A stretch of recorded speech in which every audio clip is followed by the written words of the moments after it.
Did you watch the Raw last night? Yes, I The Raw did. 20. Yeah. What did you think? Let's go first with JoJo. Did you see it, Raw? Did you see it, JoJo? Yeah, I hated it, man. Think I you mean, hated it. I didn't. I mean, hate strong. It was just very underwhelming. You know, maybe my expectations were Right. too high, but some of the stuff they did with Wait, guys no, like, let me ask you a question. Yep. Why were my expectations were extremely low. It was kind of exactly the type of show I thought it'd be, where they bring back they showcase the old timers and stuff. What made you think that there was going to be something in there that would be that you were anticipating?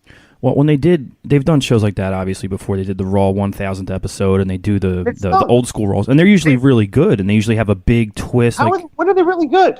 Well, Raw 1000 was when they turned Punk heel. He attacked Rock. They did some cool shit with, DX reunited for the first time, not like the fourth like it was last night. That at angles, but their TV's been in a rut lately. Well, and it continued. Like I didn't have any confidence that this would be something that I was, I knew specifically that there'd be nothing, just little YouTube highlights that I could watch. It would be enough, I feel. The only thing I go ahead. Let me tell you something real quick. Here's what I thought. I thought, wow, this 25 years, they've got such an incredible catalog of wrestlers they can come back and do some funny shit with. I hope they do that, right?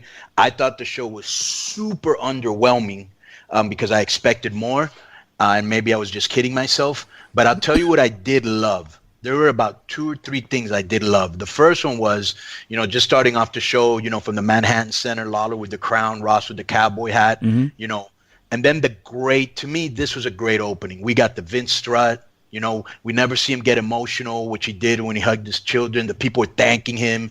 And then he turned heel, bro. When they gave him that plaque, he turned heel, and he was saying all the fans had plaque on their teeth. Yeah. And what a cheap present they gave him, but no wonder considering we're in Brooklyn. And then the music. The glass bro, breaking was the that biggest pop pop of the whole show. Austin was incredible, bro. Yeah. And I thought, what a fucking opening. But let me continue. And plus, they have great chemistry.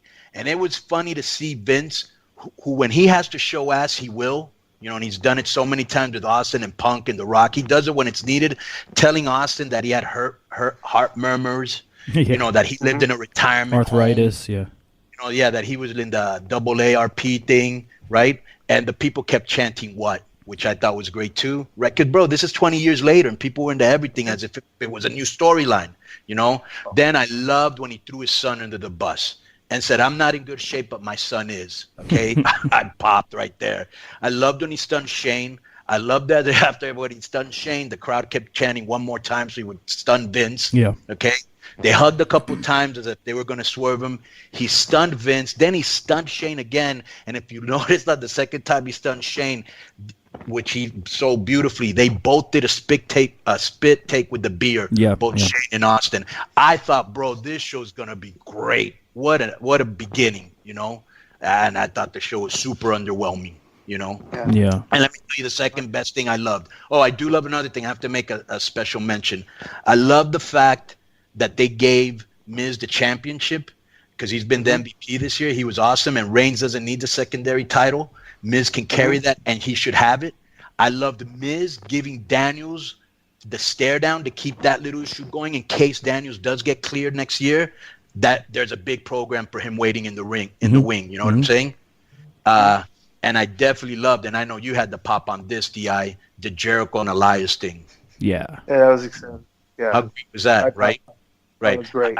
Let me tell you that one line I loved from Elias. He goes, "It took them 25 years to find me, and I have to say they finally got it right." That's tremendous.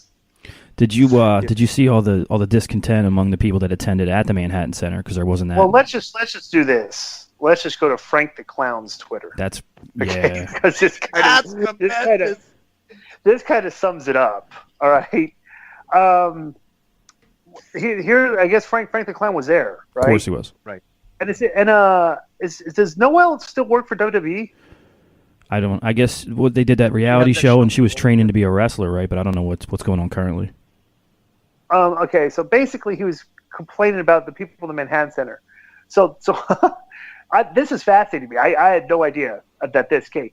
This is a tweet from Frank the Clown. Fans should not have to pay $835. That's the face value for ringside at Manhattan Center for a vague show description, only to be given 3 televised segments in 3 hours and 2 total matches when the show was promoted as so much more. Poorly executed at WWE. I hope next time it's more special. That last line, man. That last line is crazy. Let me finish. Yeah. So somebody replied, 8:35 might not even be the tip of the iceberg. You don't know how many fans may have traveled in and from where, grabbing hotel rooms in the process. So he's like, Frank the Clown's like, I know a lovely couple who flew from Scotland for the show. Both paid the $800 price tag plus flights, hotels, and other expenses. They essentially paid for closed-circuit viewing of Barclays with an occasional live appearance at Manhattan Center. They left very disappointed. I feel for them. Bro, let me tell you something. If you're paying $800, right, okay, to watch a show you could watch live on TV, bro, let me tell you something. $800 could have gotten you a ticket to the SEC championship game. $800. It's Husey. Hello. Game. $800 could probably get you a ticket to gotten you a ticket to the McGregor Mayweather fight, and people are paying $800 to see to send the Manhattan. Bro, there are people out there like that. Yeah, well, that's who they're relying on. That's that whole like, you know, and again, not to bury the guy, like that whole Kevin Gill ilk that they'll fly all the way to Japan, then they'll try to find, you know, somebody to room with, the cheapest way to get there, but they'll, you know what I'm saying? It's like a whole little underground network, huh? Right. And the fact that at the end he goes, I hope it's better next time.